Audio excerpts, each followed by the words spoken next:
And when we think about tier 2 supports, we really want to think carefully about remembering this is not always meaning small group. We're thinking about things that are of moderate intensity. So what can I click it up a notch to help kids access it? The example I often like to use is from this CrossFit gym.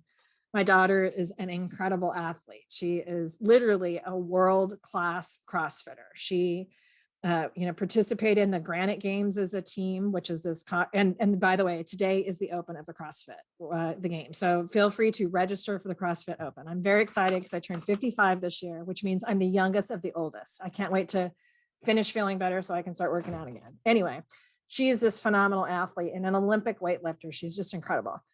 I went with her to this CrossFit gym. And I remember the very first activity was jump rope. And I'm there at the time as a 48-year-old mom. I had on my big old sweats. I roll in there and the jump rope was the warm up. And keep in mind, I've had 2 kids.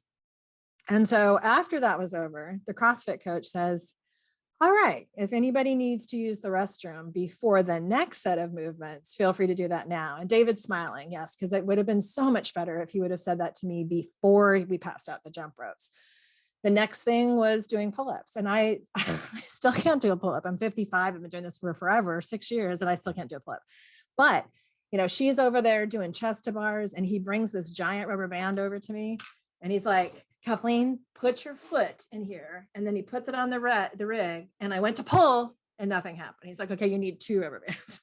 So I get a second rubber band and all of a sudden it's like a miracle. My chin is over the bar. It's like an Olympic moment for me. And it was awesome. I stayed in there with that extra support. And at no point did he say, Kathleen, you peed on yourself in the warm up. You have to leave. You can't be in the gym. There was none of that. So when we think about in CI3T, we're thinking about bringing in the jump ropes, we're bringing in the modifications, and ideally using pre-corrections to help people stay engaged. We want every single kid to feel included in this classroom. If I'm not the best reader, if I'm not the best athlete, if I don't have the best social skills, it's a community of learners that are going to be the Nancy Drews of instructions to figure out how to support them. So we're going to build in tier 2 supports like this, like self-monitoring interventions. And instead of it being a crapshoot as to who gets what, we're going to use systematic screening data. And we're going to do that 3 times a year to actively look to see which kid might need more.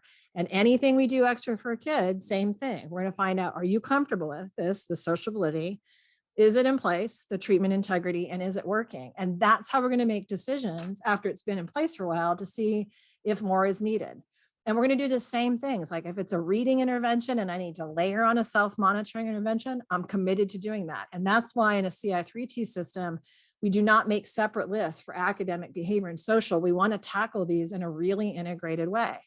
And yes, some things will be small groups, like social skills groups. And some things are not going to be a group at all. It could be like active supervision during transitions from cafeterias to classrooms. And for some things, like at the high school level, it might be package programs like Read 180 or targeted interventions to improve math.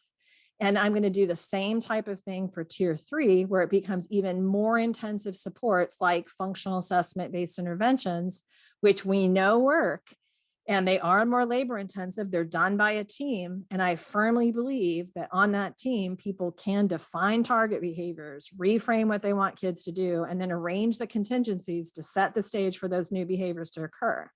What you're going to do right now in your last conversation tonight is to go think about what you're doing in terms of screening, whether you're exploring it, if you're doing it right now, do you have access to your kids' screening data? What professional learning supports do you think could be useful in your community? And if you're not screening, totally fine. What questions do you have? Let's enjoy this last 10-minute break and then come on back.